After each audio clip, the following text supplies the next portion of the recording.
कहीं ना कहीं मुझे भी टारगेट बनाने का कोशिश किया जा रहा है, क्योंकि मेरे विधायक प्रतिनिधि का तो कोई दोष नहीं था। वो बस जो हमारा निर्देश रहता था वो निर्देश पे का पालन करते थे, जाते थे, लोगों के बीच में जाते थे, कोई गलत काम होता था उसका विरोध करते थे, यही उनका काम रहता था। आपको टारगेट क्यों?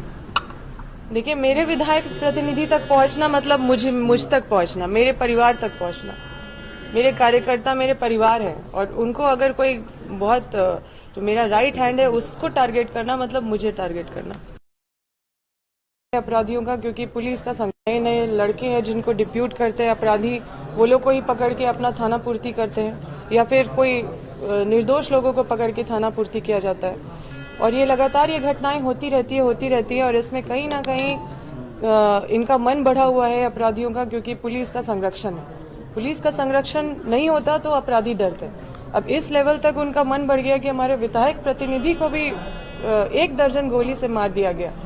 तो मेरे जो प्रतिनिधि हैं वो लगातार विस्थापित, और हर जगह हमारा जहाँ भी काम चलता था, जहाँ भी सामाजिक रूप से जो भी कार्य करते थे उसमें वो बहुत सक्रिय रहते थे, हमारे सबसे क्लोज थे, और मेरे पिताजी के भाई थे, उनको भाई मानते थे।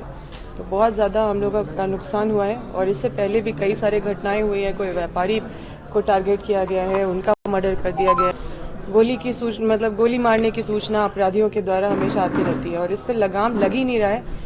तो मैं यही मानती हूँ कि रामगढ़ जिला में पूरी तरह से प्रशासन व्यवस्था, विधि व्यवस्था पूरी तरह से फेल है, जो कि मैं माननीय मुख्यमंत्री जी के संज्ञान में देना चाहती हूँ कि वो इसको पर्सनली देखें, क्योंकि वो राज्य के मुख्यमंत्री है, और मुझे पूरा विश्वास है क्योंकि हमारी सरकार में तुरंत कार्रवाई होती है।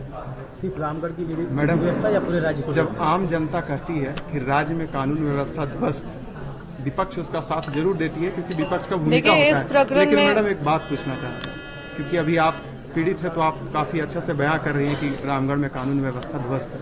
पूरा राज्य का भी यही हाल है, और जनता कह रही है। कैसे सुधरेगा मैम, क्योंकि आप विधायक हैं, जनता की आवाज है। मैं रामगढ़ में रहती हूँ, मैं हजारीबाग जिला में भी मेरा क्षेत्र है, कुछ चतरा जिला में क्षेत्र है, लेकिन मैं देखती हूँ कि रामगढ़ में ही मर्डर के केसेस होते रहते हैं। हजारीबाग जिला में भी हम रहते हैं, लेकिन वहाँ पे इस तरह की घटनाएं वैसी नहीं सुनने को मिलती है जितना रामगढ़ में सुनने को मिलती है। इसलिए मेरे को लगता है कि रामगढ़ में पुलिस प्रशासन पूरी तरह से फेल है। अगर कहीं और भी होता है तो उसकी जानकारी मुझे नहीं है। अभी कैसे क्या प्रोग्रेस है? कुछ अरेस्ट वगैरह हुआ है? कुछ किया है?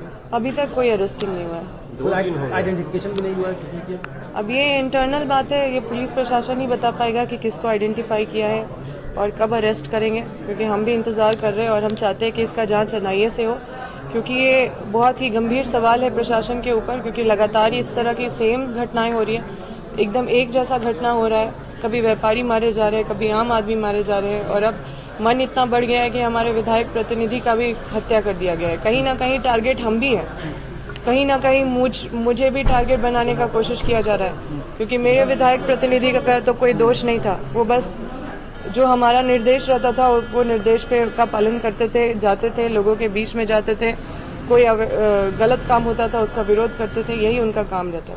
आपको टारगेट क्यों? देखिए, मेरे विधायक प्रतिनिधि तक पहुंचना मतलब मुझ तक पहुंचना, मेरे परिवार तक पहुंचना। मेरे कार्यकर्ता मेरे परिवार है, और उनको अगर कोई बहुत जो मेरा राइट हैंड है उसको